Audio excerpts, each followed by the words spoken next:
Whenever someone talks about the problems related to mass migration or a lot of other radical social changes being promoted by the powers above, he runs the risk of being labeled a hater.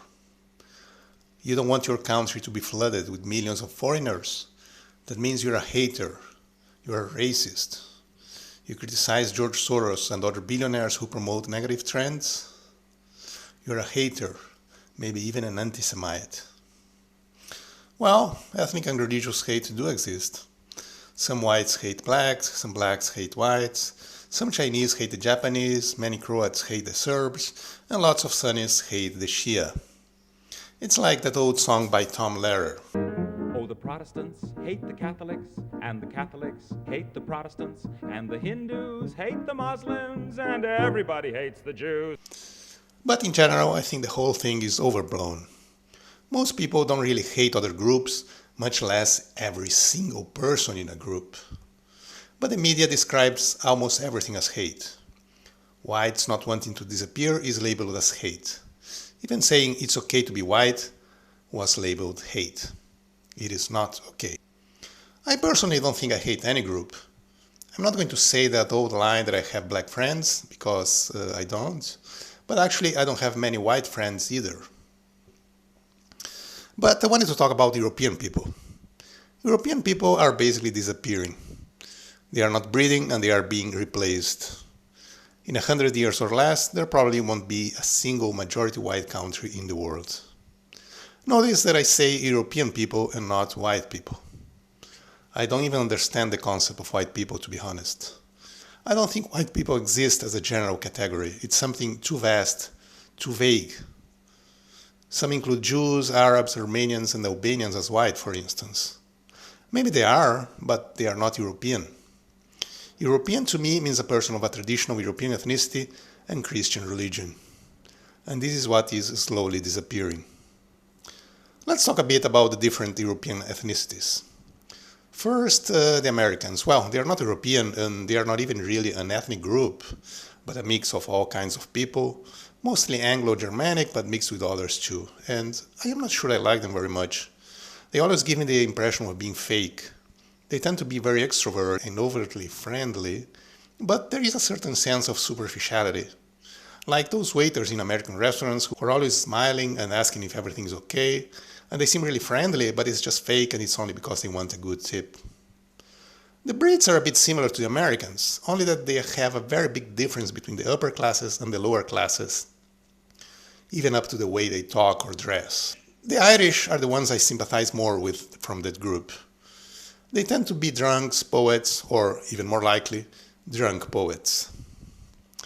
Then the Nordics. I like them because they are very polite. The Swedes in particular are always extremely nice and polite. They dislike conflict, so they always try to be super nice to everyone, but without that fake feeling as with the Americans. But they are also very politically correct and perhaps even a bit naive and superficial too. The Finns. I like the Finns. They tend to be less politically correct than the Swedes and say more what's really on their mind. Except that they are also a bit autistic and they don't really talk all that much. They certainly don't enjoy small talk, but I like that about them. They don't need to pretend to be friendly all the time, and it doesn't feel uncomfortable to just be in silence. The Germans. The Germans initially give you the impression of being cold or even rude, but it's not so much as that. They are just very direct and pragmatic. They say things as they are, and sometimes that sounds rude. At the beginning, it may be hard to form friendships with them, but when you do, they tend to be very good friends. But still, they are not the easiest persons to be around. The French, I have a problem with the French. French women are very beautiful and I like the French language. But they tend to be snobbish or arrogant, especially if they are from Paris. They think everything in France is better, from the food to the art. It's funny because the Italians and even the Germans probably contributed much more to European culture than the French, but they are not so snobbish about it. Also, I don't like the French Revolution and all that fraternité, égalité thing. But there are some very nice French people, to be sure. Then the Italians. I like the Italians. They are more down-to-earth and friendly. They can also be very corrupt and disorganized and lazy, it's true, but I still like them. They and the Spanish, which are a bit similar, are my people. Politically, Italy is strange. The other day I overheard two supermarket cashiers in Rome talking to each other. One was telling her friend about a friend of hers who had her phone stolen in the subway by a Moroccan migrant.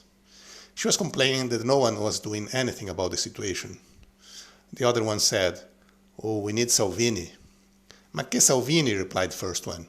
"Qui ci vuole Mussolini." What we need is Mussolini. I thought it was funny. But there are many Italian communists too, especially among the intellectual classes. Italy is probably the Western country with more communists. They still sell a communist newspaper, the Manifesto. Many young people still talk about Marx and Lenin as if we were still in the 1970s. The intellectual classes in Italy are like, "Let's lead the working class to the glorious socialism."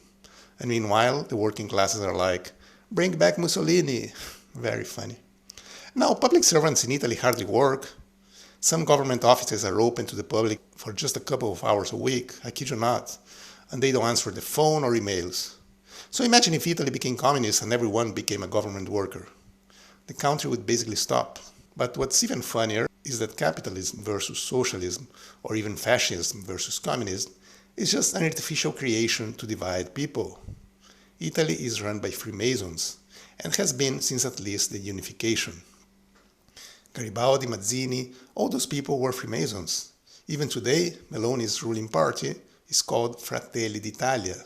Fratelli, brothers, Italian Brotherhood. Brotherhood is code name for Freemasons. It's all in the open, really. So, now you know. Anyway, European people are disappearing and no one cares much about it. Not even most European people. And to be honest, even I no longer care so much either. You can't help those who don't want to help themselves. And also, if I have to be honest, I probably got more grief from white people than from many non-whites. Many non-whites, even migrants, have been nice and helpful to me, while white people have been cold or unfriendly and left me out in the cold.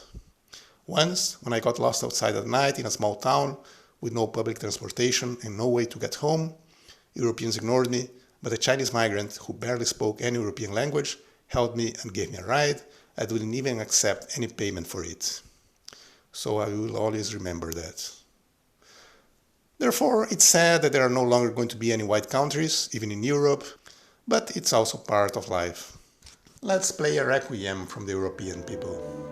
Let's salute them for their contributions to mankind and move on. Life goes on regardless. Blessed be the merciful, for they shall obtain mercy. Blessed be the meek, for they shall inherit the earth.